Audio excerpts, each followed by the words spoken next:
Hello friends. So ನೀವು ಹಿಂದಿನ ವಿಡಿಯೋದಲ್ಲಿ ಪ್ರೀವಿಯಸ್ ಡೇ ಹೈ ಮತ್ತು ಪ್ರೀವಿಯಸ್ ಡೇ ಲೋನ ಯಾವ ಥರ ಯೂಸ್ ಮಾಡಬೇಕು ಅಂತ ಕಲ್ತಿದ್ದೀರಾ. ಇನ್ನೊಂದ್ಸರಿ ಹೇಳ್ತೀನಿ, ಒನ್ ಡೇ ಟೈಮ್ ಫ್ರೇಮ್ಗೆ ಸ್ವಿಚ್ ಮಾಡಿ. ಯಾವಾಗಲೂ ಕ್ಯಾಂಡಲ್ನ ಒನ್ ಡೇ ಟೈಮ್ ಫ್ರೇಮ್ಗೆ ಸ್ವಿಚ್ ಮಾಡಿದ ಮೇಲೆ ಬೇರೆ ಯಾವ್ದಾದ್ರು ಸ್ಟಾಕ್ನ ತೊಗೋತೀನಿ, ಲೈಕ್ ಎನ್ವಿಡಿಯಾ ಸ್ಟಾಕ್ನ ತೊಗೋಣ. ಓಕೆ, ಸೊ ನಿನ್ನೆಯ ಹೈ ಲೋನ ನಾನೀಗ ಮಾರ್ಕ್ ಮಾಡ್ತಾ ಇದ್ದೀನಿ. ಸೊ ನಿನ್ನೆಯ ಹೈ, ನಿನ್ನೆಯ ಲೋ. ಸೊ ಯಾವ ಥರ ಟ್ರೇಡ್ನ ತೊಗೋಬೇಕು ಅನ್ನೋದನ್ನು ನೋಡೋಣ. ಸೊ ಈಗ ಪ್ರೀವಿಯಸ್ ಡೇ ಲೋನ ಮಾರ್ಕೆಟು ಬ್ರೇಕ್ ಆಗಿದೆ. 3 ಮಿನಿಟ್ಸ್ ಟೈಮ್ ಫ್ರೇಮ್ಗೆ ಸ್ವಿಚ್ ಮಾಡ್ತೀನಿ. ಪ್ರೀವಿಯಸ್ ಡೇ ಲೋನ ಬ್ರೇಕ್ ಆದ ನಂತರ ಬ್ರೇಕ್ ಆಗಿರುವಂತಹ ಕ್ಯಾಂಡಲ್ ನನಗೆ ಫಾರ್ ಎಕ್ಸಾಂಪಲ್ ಇಲ್ಲಿ ಎಂಟ್ರಿ ಆಗ್ತೀನಿ, ಇದರ ಮೇಲ್ಗಡೆ ಸ್ಟಾಪ್ ಲಾಸ್ನ ಯೂಸ್ ಮಾಡ್ತೀನಿ. ಇದನ್ನ ಆಲ್ರೆಡಿ ಕಲ್ತಿದ್ದೀರಾ ನೀವು ಅಲ್ವಾ. ಸೊ ಈಗೇನು ಕಲಿಯೋಣ ಅಂತಂದರೆ, ಈ ಬ್ರೇಕ್ ಆಗುವಾಗ ಇದರ RSI ಒಂದು ದಿನದ ಟೈಮ್ ಫ್ರೇಮಲ್ಲಿ ಎಷ್ಟಿದೆ ಅಂತ ನೋಡೋಣ. ಈಗ for example previous day low break ಆಗ್ತಿದೆ ಅಂದರೆ ಅರ್ಥ ಏನು? ಸ್ಟಾಕ್ ವೀಕ್ ಆಗಿದೆ ಅಂತ ಅರ್ಥ.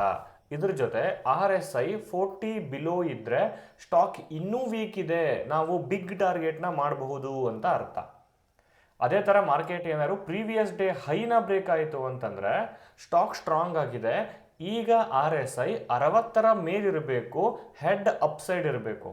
ಅಂದರೆ double confirmation with RSI and previous day high break ಆದ ನಂತರ ಡಬಲ್ ಕನ್ಫರ್ಮೇಷನ್ ಆಗುತ್ತೆ, ಮಾರ್ಕೆಟ್ ಮೇಲ್ಗಡೆ ಹೋಗಬಹುದು ಅಂತ ಎಕ್ಸ್ಪೆಕ್ಟ್ ಮಾಡಬಹುದು. ಸೊ ಯಾವಾಗಲೂ RSIನ ಯಾವ ಥರ ರೀಡ್ ಮಾಡೋದು ಅಂತಂದರೆ, 30 ಬಿಲೋ ಇದ್ದರೆ ಓವರ್ ಸೋಲ್ಡ್ ಝೋನ್ ಅಂತ ಕರಿತೀವಿ, 70 ಅಬೋ ಇದ್ದರೆ ಓವರ್ ಬೋಟ್ ಝೋನ್ ಅಂತ ಕರಿತೀವಿ.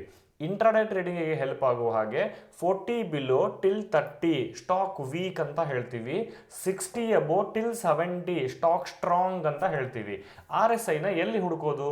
ಎಲ್ಲೂ ಹುಡುಕೋ ಅವಶ್ಯಕತೆ ಇಲ್ಲ. ಸಿಂಪಲ್ ಆಗಿ ನೀವು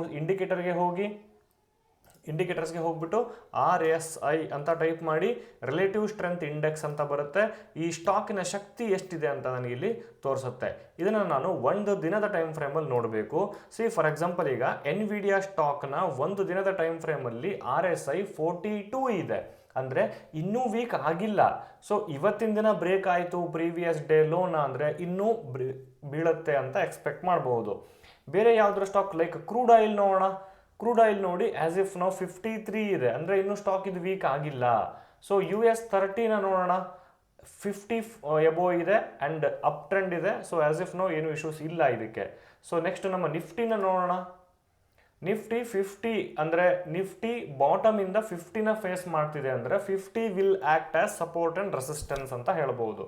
ಸೊ ನೆಕ್ಸ್ಟ್ ಟೆಸ್ಲಾನ ನೋಡೋಣ. ನೋಡಿ, Tesla actually over sold zone ಕೆಳಗಡೆ 30ರ ಕೆಳಗಡೆ ಹೋಗ್ಬಿಟ್ಟಿದೆ, ಓವರ್ ಸೋಲ್ಡ್ ಝೋನ್ ಇದೆ. ಈಗಿದು ಟರ್ನ್ ಆಗಿ ಮೇಲ್ಗಡೆ ಬರಬೇಕು. ಅಂದರೆ ಈಗ ಹೆಡ್ ನೀವು ನೋಡ್ತಾ ಇರೋ ಹಾಗೆ ಡೌನ್ ಇದೆ, ಮೇಲ್ಗಡೆ ಬರಬೇಕು. ಇನ್ನೂ ಇದು ಸ್ಟ್ರಾಂಗ್ ಆಗಿಲ್ಲ ಅಂತ ಹೇಳ್ಬೋದು ನಾನು. ಸೊ ನೆಕ್ಸ್ಟ್ VBL ಅನ್ನೋ ಸ್ಟಾಕು, ಓಕೆ ನೋಡಿ, 30ಇಂದ ರಿವರ್ಸಲ್ ತಗೊಂಡು ಅಪ್ ಟ್ರೆಂಡ್ ಸ್ಟಾರ್ಟ್ ಆಗಿದೆ ಅಂತ ಹೇಳಬಹುದು. ಬಟ್ ಸ್ಟಾಕ್ ಸ್ಟ್ರಾಂಗ್ ಇಲ್ಲ, ಜಸ್ಟ್ ರಿವರ್ಸಲ್ ಆಗಿದೆ ಅಂತ ಹೇಳುತ್ತೆ ಇದು. ನ್ಯಾಚುರಲ್ ಗ್ಯಾಸ್ನ ನೋಡೋಣ. ನೋಡಿ, ಈ ನ್ಯಾಚುರಲ್ ಗ್ಯಾಸ್ ಬಂದ್ಬಿಟ್ಟು 34 ಇದೆ, ಅಂದರೆ ಈ ಸ್ಟಾಕ್ ವೀಕ್ ಇದೆ ಅಂತ ಅರ್ಥ. ಈ ಸ್ಟಾಕು ಪ್ರೀವಿಯಸ್ ಡೇ ಲೋನ ಬ್ರೇಕ್ ಮಾಡಿದರೆ ನಾವು ಎಂಟ್ರಿ ಆಗಬಹುದು ಅಂತ ಅರ್ಥ. ಸೊ ಈ ಥರ ಪ್ರತಿಯೊಂದು ಸ್ಟಾಕ್ನ RSI ಯಾವುದು ವೀಕ್ ಇದೆ, ಯಾವುದು ಸ್ಟ್ರಾಂಗ್ ಇದೆ, ನಾವು ಮೊದಲೇ ಇದನ್ನು ಐಡೆಂಟಿಫೈ ಮಾಡಿ ಇಟ್ಕೊಂಡು ನಂತರ previous day high, previous day ಲೋನ ಮಾರ್ಕ್ ಮಾಡಿ ಆ್ಯಂಡ್ ಒಂದು ಅಲಾರಾಮ್ನ ಸೆಟ್ ಮಾಡಿಕೊಂಡು ಯಾವಾಗ ಈ ಸ್ಟಾಕು ಈ ಪ್ರೈಸ್ನ ಮೂವ್ ಆಗುತ್ತೆ ನನಗೆ ಅಲಾರಾಮ್ ಬರುತ್ತೆ. ಅದನ್ನು ಉಪಯೋಗಿಸ್ಕೊಂಡು ನನ್ನ ಟೈಮ್ನ ಕೂಡ ನಾನು ಸೇವ್ನ ಮಾಡಬಹುದು. ಸೊ ಇನ್ನೂ ಹೆಚ್ಚಿನ ವಿಡಿಯೋಗಳಿಗಾಗಿ ಅಕೌಂಟ್ನ ಫಾಲೋ ಮಾಡಿ, ಇನ್ನೂ ಹೊಸ ಲರ್ನಿಂಗ್ ವಿಡಿಯೋಸ್ಗಳನ್ನು ಹೇಳ್ಕೊಡ್ತೀನಿ. Thank you.